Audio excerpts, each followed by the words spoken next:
Hey, I'm Becky. How are you? I'm good. So we're gonna host a seminar together going over advanced obedience and protection. But I thought we would kind of cover going over about ourselves and our intro to dogs first, and then we can go over some of the stuff we want to cover in these seminar. So why Yeah, don't you cool. tell us about yourself, Becky? Sure. All right. Basically, I grew up around animals my entire life. I always had a passion for working with them. I actually started off with horses, and then, of course, whatever accompanied horses were always dogs. So I was always trail riding with them and going to events and everything. And then I started an Army cadet career through my teenage years. And then I got to, rise through the ranks, go on Germany exchange, and we got to do a lot of different things. And through seeing my friends go through military, I wanted to be more of a canine handler, and it wasn't ever guaranteed. So then I decided to go off training under many different trainers since then. So I kind of have this passion for learning more and more about animals, and it's something that keeps drawing me. I'm very passionate about it. How about you? How did you get into uh, When you working with uh, dogs? when you saw the military type dogs, did you see any dogs there in action doing any work or training scenarios that kind of got you more inspired? I think more so through video than through real life. Like I would see them on and off through duty, but then I would be, more so seeing them in a heel position while they were just doing a march type of thing. But I never got to see them in actual action like apprehension or scent or Yeah. tracking. That's usually the stuff that catches most people's attention when you see that. For me, what got me into the dogs is I got a dog when I turned 30. He's a bit of a shithead and used to fight other dogs. And then I was like, I got to fix this. And then led me to be obsessed and then get into dogs and dog training. And so, doing behavioral modification is my main goal. But one day I went to a club, an IPO club, still named IPO at the time, to meet a guy about a Dogo Argentino. And it was a breed I wanted to get, and they invited me there, and I saw it. I had no idea what this sport was. I saw the tracking. I'm like, that's cool. And then I saw the obedience. I'm like, okay, that's cool. It wasn't high level stuff. And then I saw the bite work. I'm like, oh, okay, this is awesome. Do you want to wear the sleeve? I was like, oh yeah. And then I got the bug right from then. I got a little bit of that, a little bit of adrenaline, excitement. It didn't scare me at all. Some people say, might scare you. I just Yeah. thought it was the coolest shit ever. And I got hooked into that, and I started up as soon as I could. Did what I could with my dog, Mishka at the time, who wasn't really cut up for protection, but we did it. Learned a lot, made a lot of mistakes, and then I went from there. And then I got my dog Kickass, who's a Malinois bulldog. I went to Georgia in a weekend all the way there to pick her up for a small adoption fee, and Wow. she's just a phenomenal dog. And so I started up with her. I went to a different club, a little bit more advanced, and again made lots of mistakes, but learned a lot of really good things. And learned to compete with her. She's an IGP2 titled dog. And then at the same time, I really got into the decoy work. You'd sit there all day, just waiting to wear the sleeve whenever you could. You'd have to wait for a more advanced dog. You don't want a green decoy on a green dog. So I'd wait to a dog that was already titled so I could learn some sleeve mechanics, which is, really important. I think that a lot of people see someone wearing a suit, put a suit on, get a dog bite, and like, I'm a decoy. But it comes down to, can you even use a sleeve? There's a lot of work just with using a sleeve and basic building a dog up. So anyway, I went into that, and I was able to go through the ranks in the trial world up to national level decoy in Canada, which is great. Um, I enjoy it. I enjoy the trial work, but I enjoy the training even more. As you get to train, you could spend a lot of time with the dog, building a dog up, where trial work is you're more of a robot for the decoy. But it teaches you how to be safe. The biggest thing is being safe with the dog. And in trial work, that's the most important thing, is being safe, being precise, being a robot for the judge. You know, and it keeps you have to have high standards at that level as you're competing against other people who are, you know, trying to do the same thing. So, you know, it makes you want to be better all the time. And then, which I believe it also helps me personally with my, you know, training work, with the dogs and the protection work. So yeah, that's a bit of my history without going into depth on training, but that's what kind of led me one thing to the other. And here we are. Yeah, that's really cool. You know, like I always had like such a draw to the working dogs as well. And you know, that's something when I went over on the island that I wanted to learn so much about is the working dog. And you always learn about behavior first, it seems, and then you get more and more into the working dog scenario. That's how I Mm. actually fell in love with the breed, the Malinois. You know, it's over a decade ago now, but like I absolutely, you know, am super drawn to the dog. It's the breed, I should say, because I saw them in action over on the island. So that was kind of my in, and I'm just like, okay, yeah, I definitely want to be part of this. And I was more What, like you, sleep didn't what were they scare doing? me. What were they doing on the island? You saw Uh, them the first time. so there was a dog that came in for a protection dog assessment, so that I was able to sit in on that, and they had a decoy set up in the room, and they were just doing like some social pressuring with the dog. And Hmm. so when the person came too close and the guy gave the command, then the dog would go after the decoy, but only under Gotcha. command. Yep. So that really like sparked my interest. And then there's also a female decoy there, and so she was able to work some of the dogs as well, especially the Mao that was there.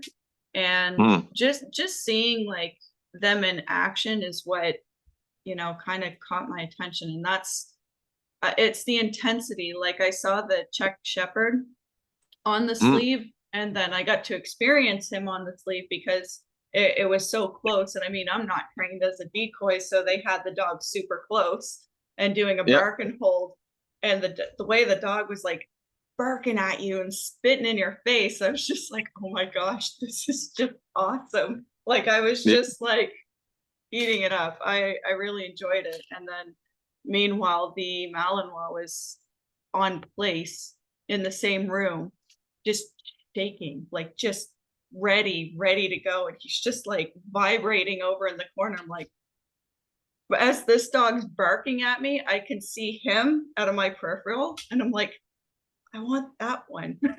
I want to take a bite from that one. And it was literally that moment that I fell in love with them, that drew me right into them. Just the Yeah. intensity. Yeah. There are a lot of, you know, they're either you like them or you don't. And Mhm. then, you know, there's so many variables in the Malinois world. Um, you know, me as a breeder too, is that, you know, there's certain bloodlines that give you certain traits, or at least are aimed for those traits. You don't always get it, but you'll see so many variables. Goes like, oh, I had a Mal, and I'm like, well, my Mal's a little different than yours, and you know, you'll have the French ring Mals, and they're very different than your NVBK Mals, and then those will be, you know, sometimes a little bit different than your KPV Mals, and of course there's variety in everything, but overall, you know, you want a certain type of mal for a certain sport or a certain application, and so there's different traits for different ones, and then it's just a never-ending tale once you try to learn bloodlines, and then, you know, you're trying to reach people like, oh, what was this dog known for, and what was this trait? You're talking to people in other countries about it, and it gets really addictive on it, and again, that's for me, the breed is, once I got into them, I got hooked. And I wasn't even personally like a Mal guy. I got Kick Ass, who's the Mal Bulldog. And it's like, you know, to me, she's the ultimate dog. She can do anything. Any scenario I throw at her, she seems to be able to do, even if I haven't really properly trained her for it. She just Mhm. is able to do it. And, you know, she's probably my best dog ever. And then for me, I wanted to breed her at one point to get something from her, just was for my next dog. And another enough people were interested in her, so you know, I had enough people that would be like, you know, if you breed her, I want something from her. So it wasn't just like a random thing. I spent over a year or two thinking about what mal I wanted to use, right? And I done a workshop once with many years ago with Ivan Balabanov down there too. I was working on her out. She had a real hard time with the out, so I learned a lot with him on the out, and he was like coming up with some kennels that have mals that I might like and stuff, but they were all FCI, and I was like, I don't care about that as much. I just wanted a really good dog, and so I kept looking for a year or two, and then I happened to see this dog posted Rex. I just seen this picture of him, and I was like, that's it. That's the That's the dog. dog. Yeah. Yeah, that's the dog. And so I offered to buy Rex, and the guy said, okay, we agreed to a price. And I'd seen some mals up here before, and they were cool. I've seen some that are more, different body structures and stuff like that, which was just not my thing. And then I seen Rex, and he was at, and I drove down to West Virginia with a friend of mine, Ian, to pick him up, and I'd never seen anything like that in my life. I got out of the car and I walked towards the kennel. He was up behind the house, and he looked at me from, I don't know, 200 feet away or something, like 100 feet away. Quite a distance.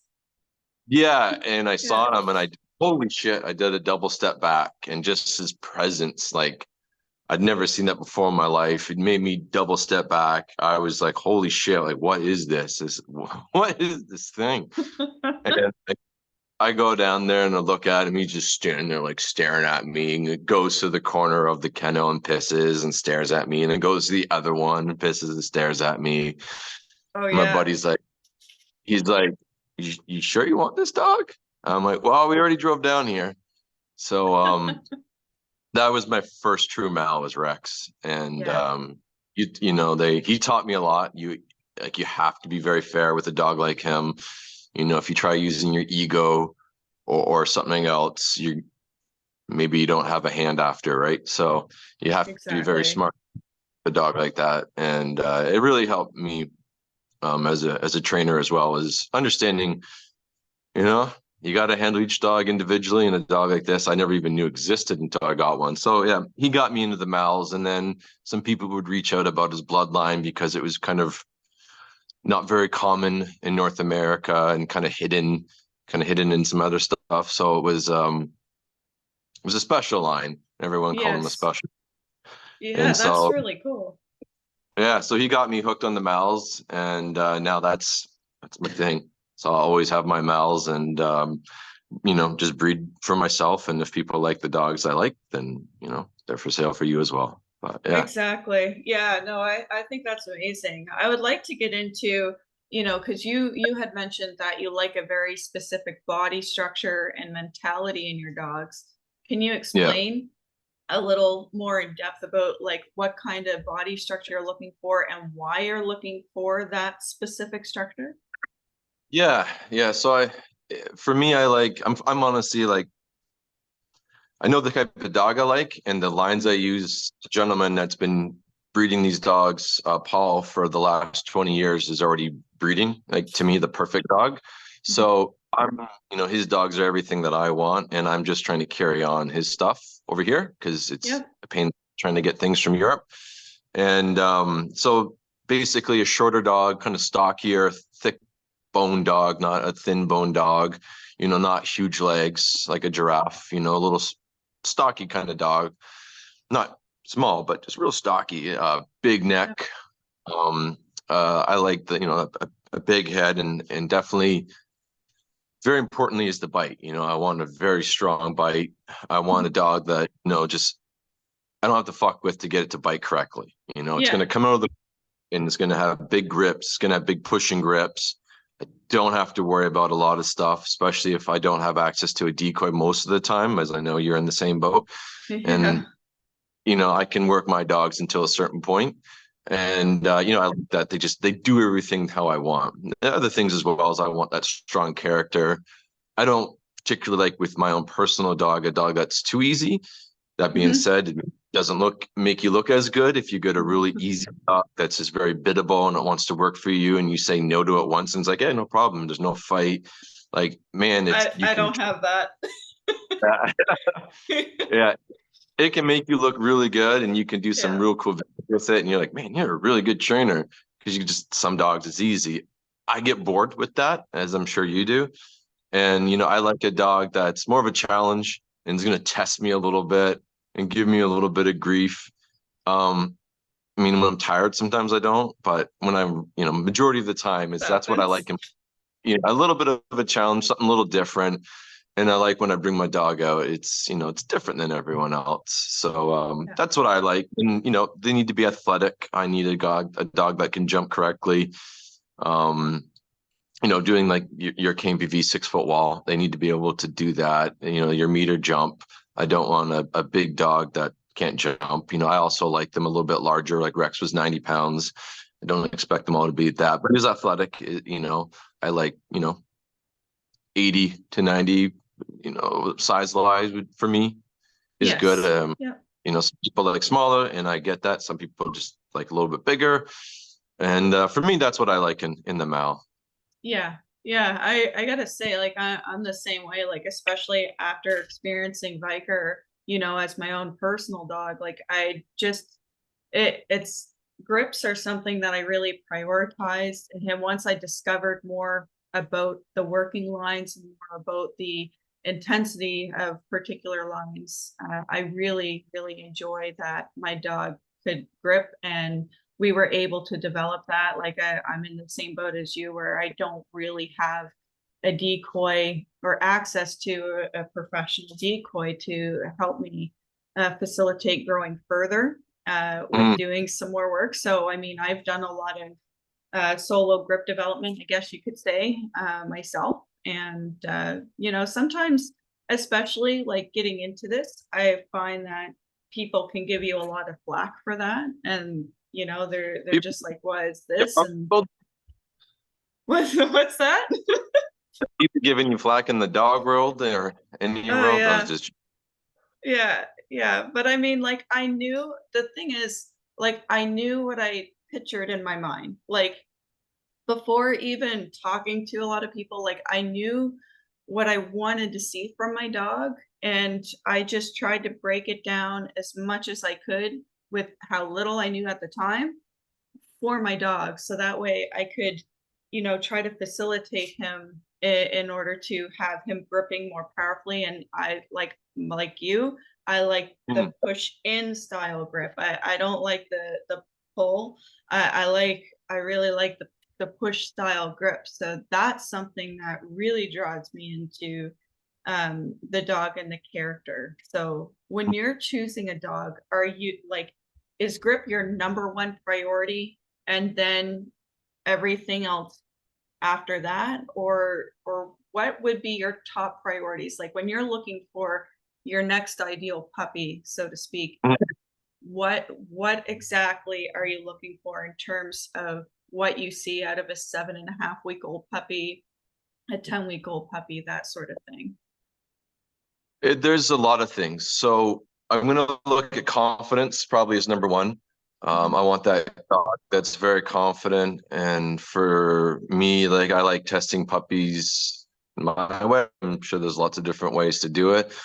I like to do, I like to take the puppy and take it somewhere new that's safe.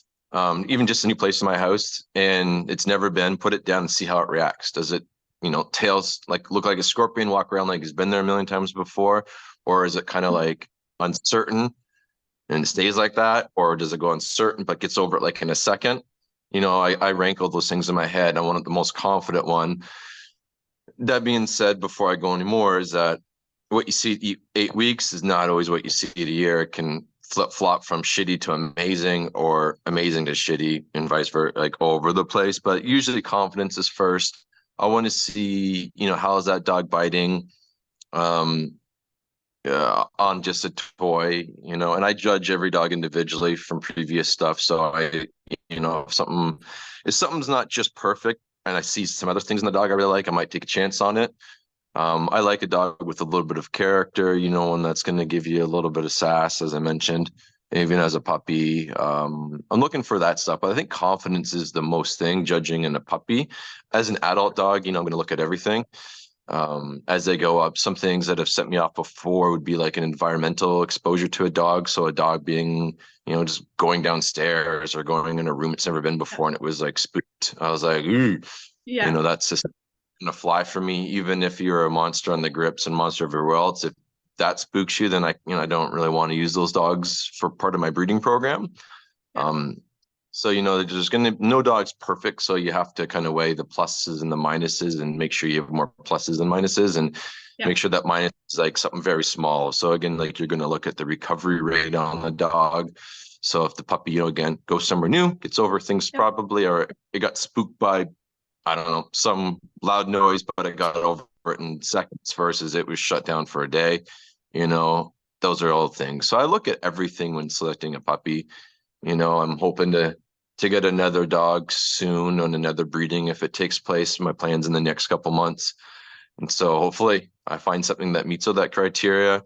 And hopefully after it's done teething and it's around a year, it still meets that criteria. Yeah. Because Yeah, because you dogs just can never know. change so much, like they hit that Yeah. final hormonal marker and then it can completely change on a person.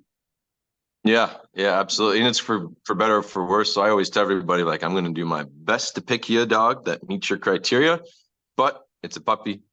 It may change better, worse. I don't know. But just like I always everyone know, because sometimes they see too many reels on YouTube, puppies looking crazy, and they think these dogs are going to be crazy. And like a trick people will often use is they'll have all the puppies together chasing a rag, and they're all hanging off the rag together.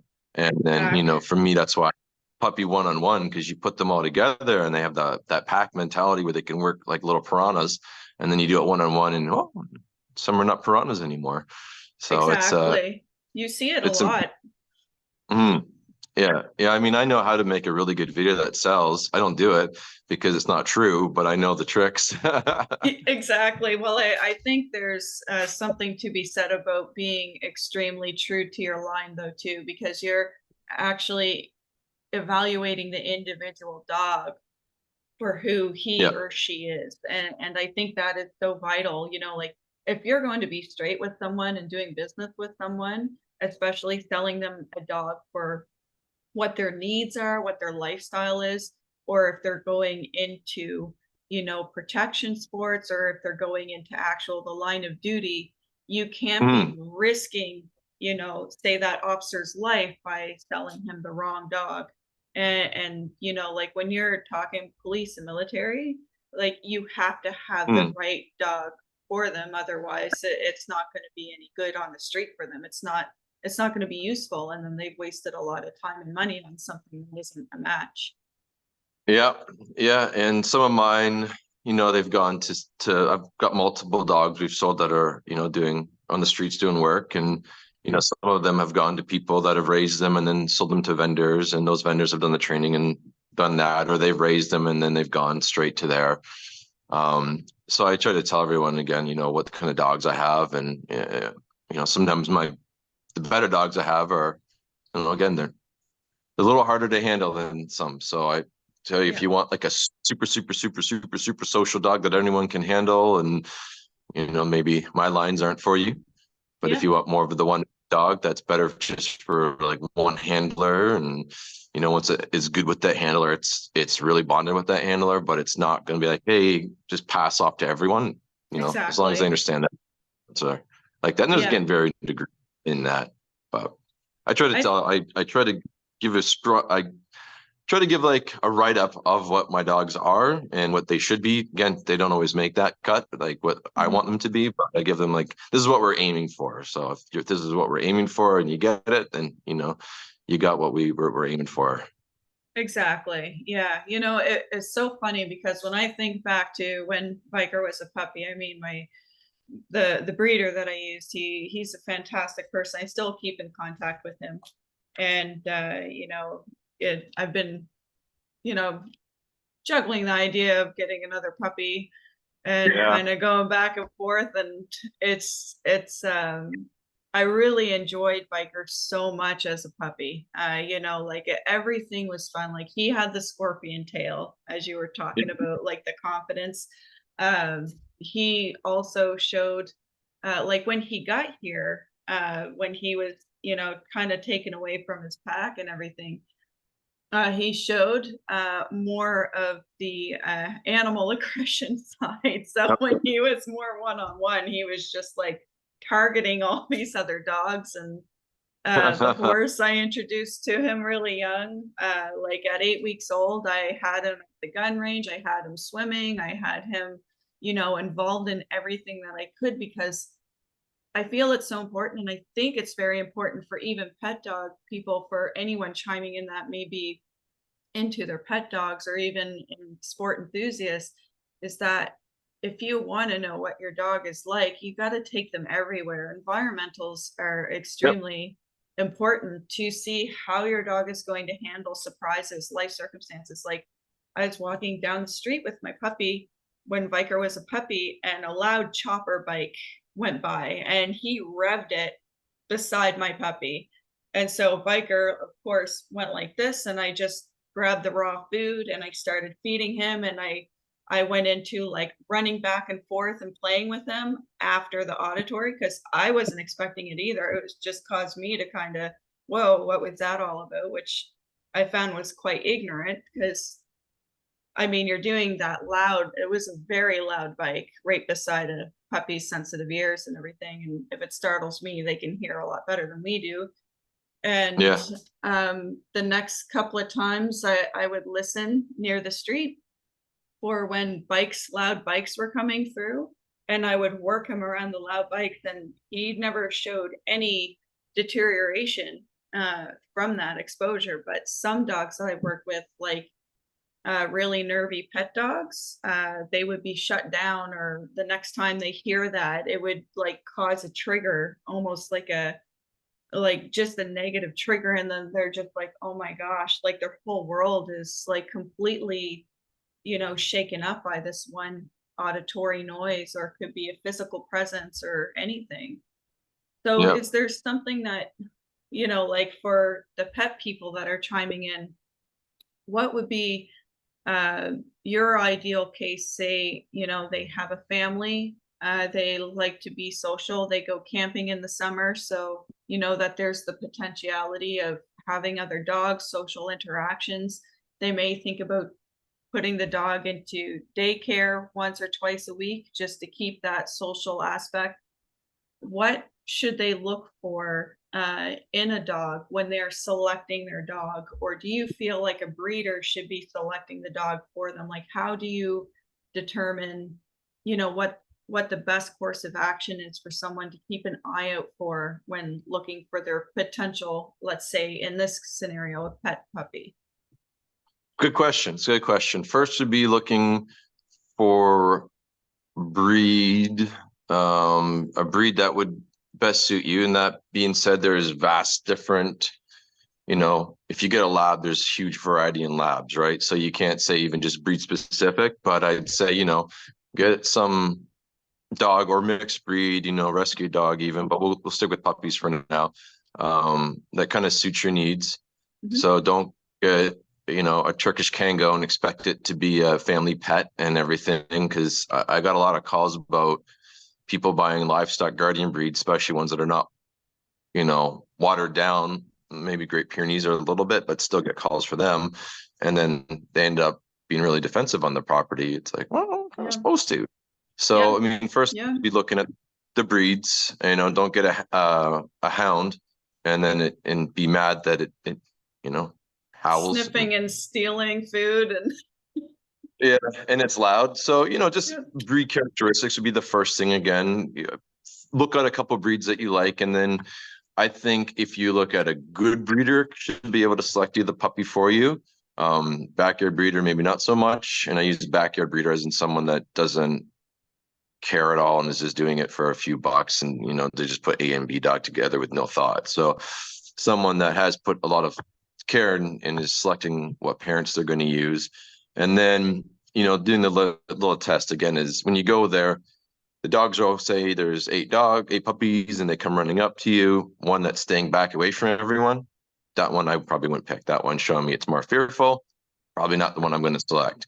And then after you see all the puppies, is then I would again just take one, take it away from the rest, put it down.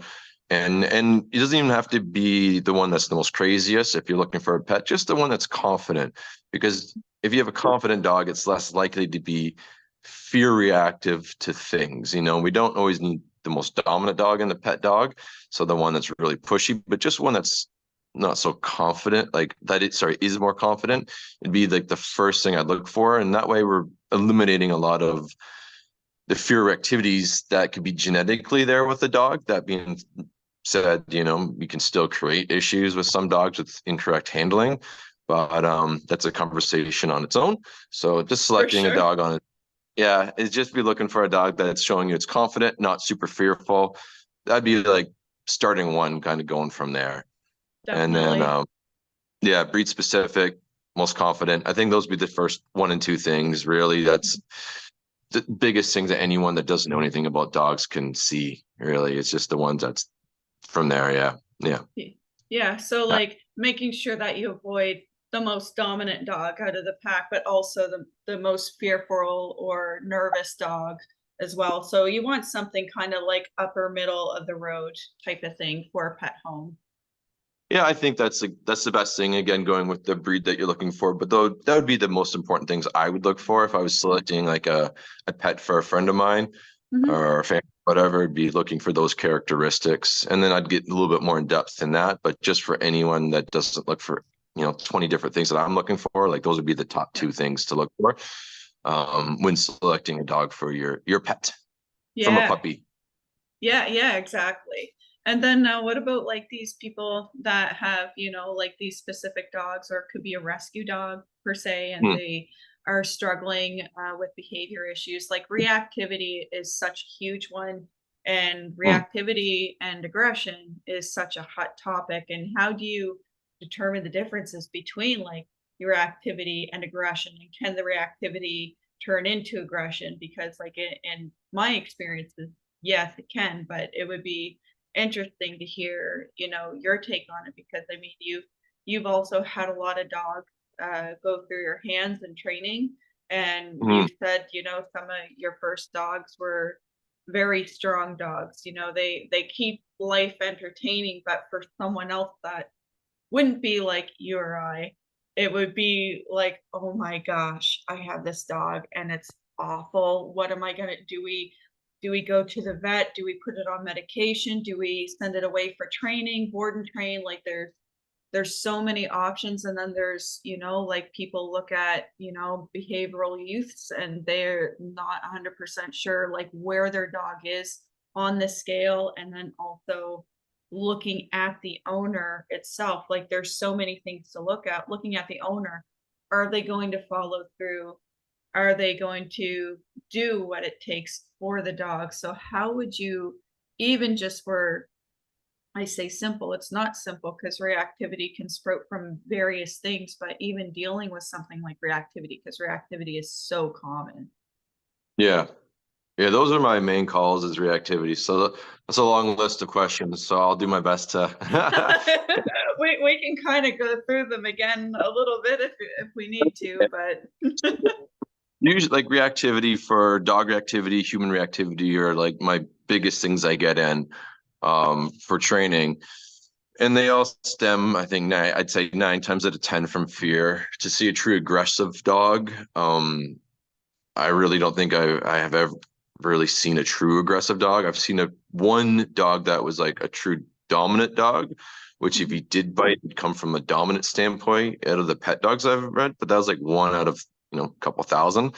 yeah, And usually they're coming from fear and handling. Some of them are really very minor, but just being handled incorrectly. And maybe they've gone to training, but it's maybe not the right style of training or a trainer, and they've made it worse, right? yeah, And so, you know, there's a lot of different ways to work with that. But I'd say reactivity would be the biggest thing. I don't see any true aggression very often, slim to none on yeah, that, but there's varying degrees of fear. And so, I've got some that are very flight fearful, some are fight fearful, and some of them are very like very you would say aggressive looking with the owner, and then as soon as you get away from the owner, they're, oh my God, what is going yeah, on? The world is over. So though, it's coming from fear. and we have to handle each one of these dogs differently. So the answer to your first question is, yeah, that's where I see is most of them are fear, not aggression. And then it comes down to handling.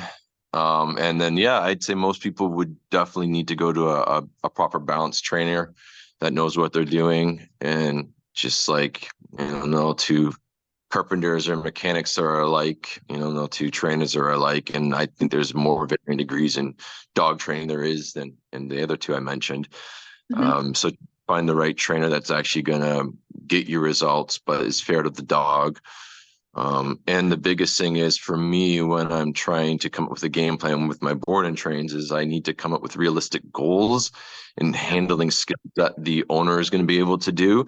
If I do things differently and I know other ways of training, I know sometimes the owners are just not going to do it. They're not going to do what needs to be done, or it's too technical. It requires too much, of this. So I need to kind of figure out what's the best way to make this dog have a happier life, be successful, be less fearful, never going to bite anyone or another dog, and how to make the owner accomplish those goals. And so each case is obviously different. And so I try to come up with the best game plan for that owner and that dog to be successful and really just dummy it down. I'm always trying to just dummy it down. I know of other ways to accomplish these things, but I'm always like, okay, well, are they going to do that? Probably not. And if some owners I know are like, I've seen they know markers, they know what a marker system is. Yep. They're already working, they've seen other trainers, but they just haven't got all the way there. And I'm like, all right, this person's more advanced. They have some leash skills, they have some timing on markers, they've seen what their dog is doing. They're like, 60%, 70% there. I just need to push them the rest of the way. So that person, I'm going to push a little farther. And that dog, I'm going to push a little farther with because I know that person is, I don't need to go to, down here. I can kind of start up here. And so I can really do everything I can with that dog and expect that owner to push it even farther because they already have some skills, whereas a lot of people don't even know what a marker is. And so, that's something that, Sarah and I are working on doing a video on markers in the future just to teach the markers. I'm sure there's a million out there, but we'll show it our way. And just got to start from square one with some dogs. So I got to be like, don't worry about a ton of things. We're going to keep this really simple. Exactly. And you know what, like even you talking about marker systems, look how many differences there are in the marker systems between trainers. Exactly. There's a lot. Like some people just do click release, some people do duration good, pay with good, and then pay with relief. So they're right there. There's how two trainers can clash, or they can be like, oh, hey, look, this is what I do. This is what I do. And, like even for a pet dog owner that's going on YouTube, because the majority of people go on Instagram, TikTok, Facebook, YouTube to try to learn something on how to deal with their dog's behavior. And then there's the marker system. And then one person is saying one thing, one person is saying the other.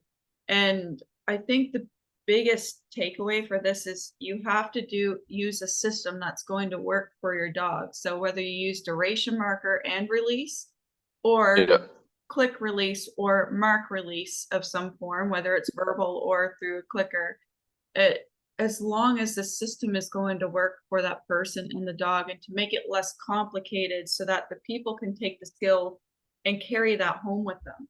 And you were already talking, like even just for dealing with the reactivity about, people need to have a certain skill set, and they also need to have a certain willingness in order to deal or handle their dog's behavioral issues, and I think it's so important. I think you nailed a lot of it with what you said about, that one person may be more advanced and you can kind of skirt some things because that they can fill in the blank.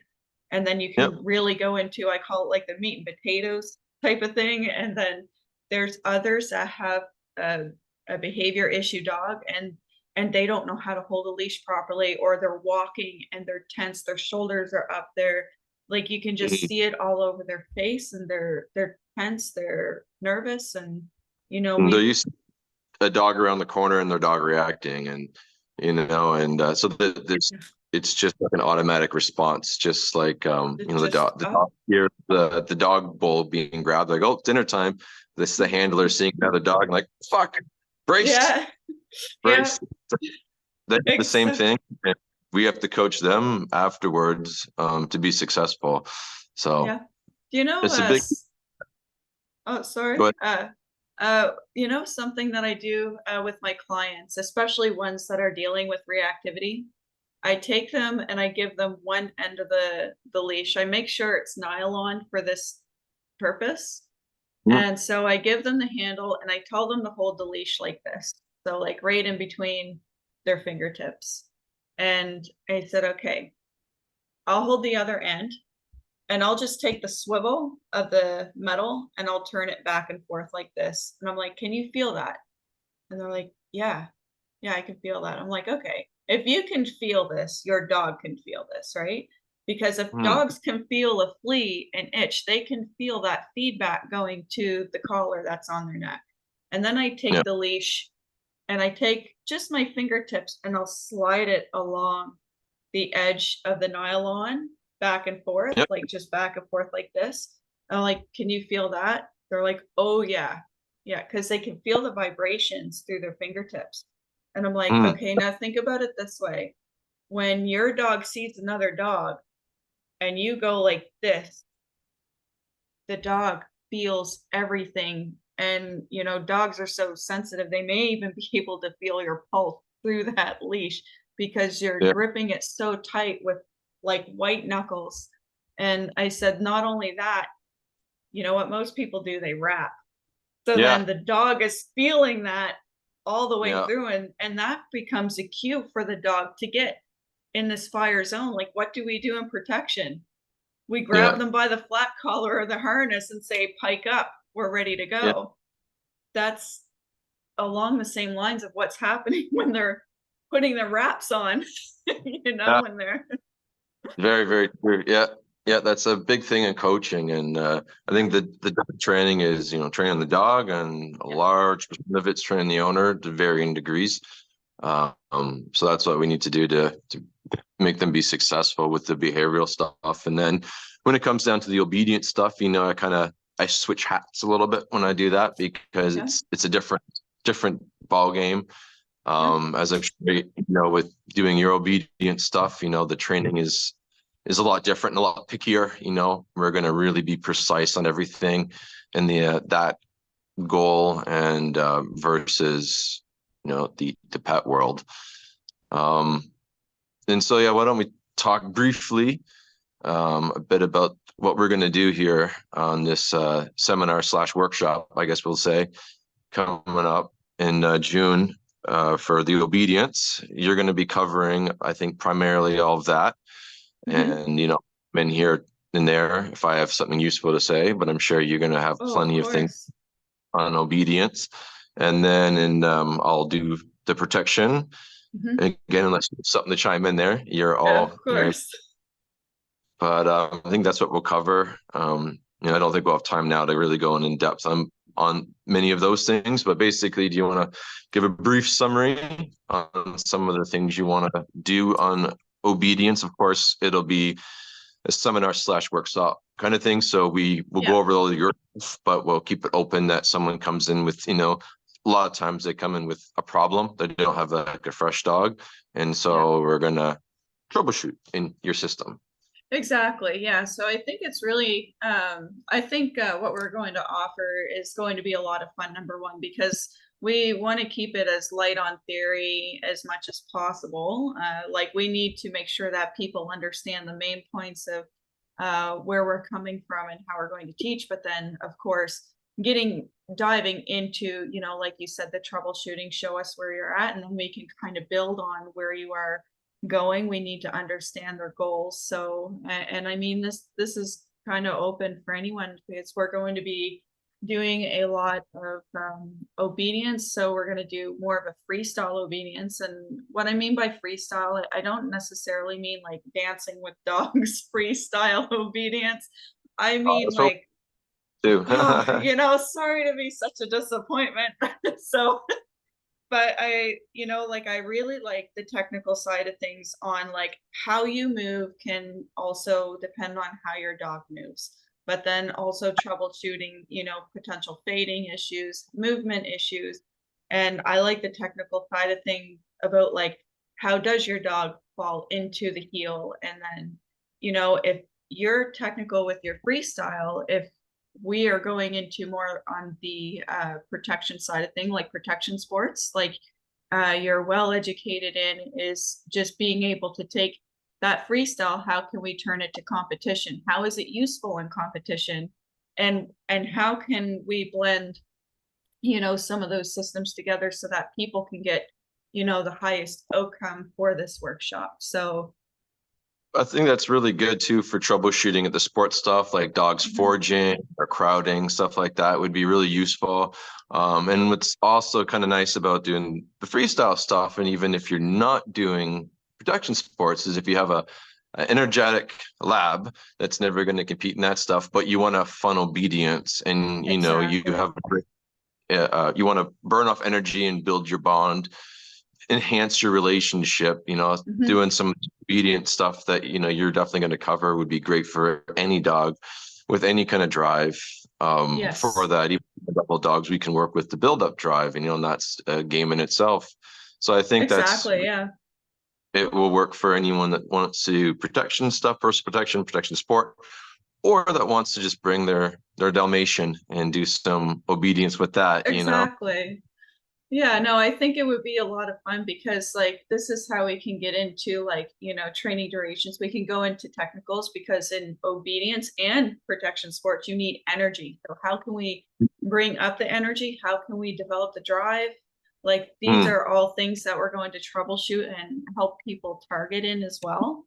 The But also, flat dog. I hate seeing a flat dog that's probably yeah, been compulsion trained or just not, it's just flat. You're asking too much too soon. So I think yeah, those are really good things that you'll be able to help people and build that drive to have that dog that wants to do high level obedience and enjoy it and look yeah. fancy while doing it so you can to your neighbors.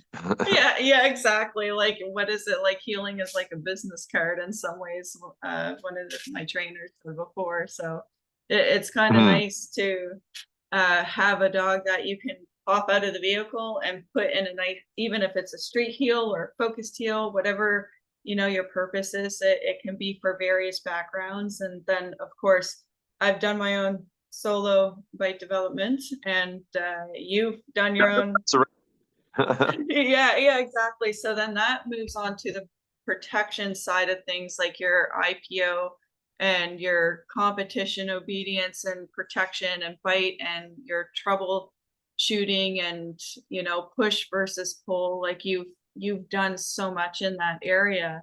And Mm. for the other part of the workshop, I think it's going to be vital for anyone that is looking into those areas on Yeah. troubleshooting and pros and cons of bite work, doing it yourself, all those things. So Those things will definitely can go in depth on each one. Pros and cons of doing it yourself, what dogs you can do it with, what dogs you can't. yes, Going over your, as you said, your push grip or pull grip, generally only one sport wants the one, and that's fine. So, anyone that is doing IPO or doing a PSA or doing personal protection or any of the above, I can teach the dogs in every one of those as I am proficient in them both. So we can cover all those things and what their dog's doing. Or again, some people that just have a dog that's never going to compete, but just wants to have fun, a fun outlet of burning off energy weekly with just fun tug. It's a dog that's never going to grab a hidden sleeve, or even a suit maybe, but it's going to have fun yeah, tugging on the sleeve and having a good outlet. And again, building that bond with them. So these are all good things that, we can go over. And there's varying degrees because some people will see the protection sport and think they're making a dangerous dog, when usually if we're doing it, we're doing a dog that has the genetic capability of doing it correctly and is more safe from exactly, being trained than the dogs are getting for behavioral training. These ones are a lot safer, exactly. more and held to a higher standard. So even the people that are wanting to do just burning off steam with their dog and having fun, because you know, that's all it's ever going to be. There's nothing wrong with that. It's awesome, and I applaud everyone for looking for outlets for their dog to have fun. And you know, the dog is, they have a Malinois, and they just, you know, they have a little bit of time a week that they can burn off some steam doing some tug with, and you know, that's fun. I like that too. Yeah. And if someone wants to go to the highest level of the sports, then we're gonna, you know, we're gonna put on our hat for that too, and we're gonna make sure that Exactly. thing, and we're gonna hold the handler to a higher standard to make sure that dog does everything correctly, and the handler is doing everything correctly as well. So we'll have varying degrees on what we'll do, depending what the person needs and wants. Yeah, I think it's going to be a lot of fun, to be honest. It'll be nice to work with you in person, and then it'll also be really nice to have, you know, people, like-minded people involved, and you know, very driven themselves, you know, wanting to do what's good for their dog. And yeah, I think it's going to be nice. The only rule we have is keep your ego at the door. Everyone's there to have a good time, have fun, and that's the only. Yeah, no, that's really good. That's very fair. We did cover a lot of different subjects today. Yep. It was really nice, you know, talking with you, and kind of seeing a little more of your standpoint, your view. And thank you very much for your time. You know, I'd like to ask it, if anyone is watching this, you know, what other subjects would they like to hear from us in the future going forward? You know, they got a little bit of feel for our backgrounds, and you know, it's very evident we both absolutely love dogs, and we love working with strong dogs as well. So yeah, if there's anything that people would like us to talk about in the future, I mean, we're not opposed to doing another podcast together, and we can even go more in depth into something, you know. So Absolutely. If any questions anyone has or wants us to cover, we can touch on any of those, and then also go in more in depth if they would like, with something we haven't mentioned or something that we did mention that they want to go over, especially in seminar in person. So we know any scenarios that we want to make sure we can cover fully. absolutely. So if someone wanted to reach out to you personally, what's the best way for them to get in touch with you? Yeah, go to our website, completecaninecare.ca, and then just contact us. There's a little button there, and that should get you the email thread that goes to my wife, Sarah, who handles all of our communications. You don't want me to handle that. I'm only good with two, maybe a sentence at most, so she'll do that talking. So anything to reach out or any questions, just completecaninecare.ca. Okay, And yourself? awesome. Yeah, so BK9, like as in Bravo Kilo 9.ca for myself, BK9.ca, or people can find me on Instagram as well at BK9.Becky. So those are two of the main platforms that people seem to reach me on. And yeah, so it's pretty straightforward. I will add in like text at the bottom so that people can see our contact information and easily reach out to us as well. So Sounds good. Any last notes you'd like to add? No, I look forward to it, and I get to meet your boy and work him, push him, see Good. how. He needs it. No, that would be wonderful. And yeah, I'll put the links, and I'm gonna get the flyers pretty well set up over the next couple of weeks, and so that way we can start putting that out there too. Perfect. Well, it was a pleasure, and Likewise. have a good. Yeah, you too. Take care. Bye. All right. Bye-bye.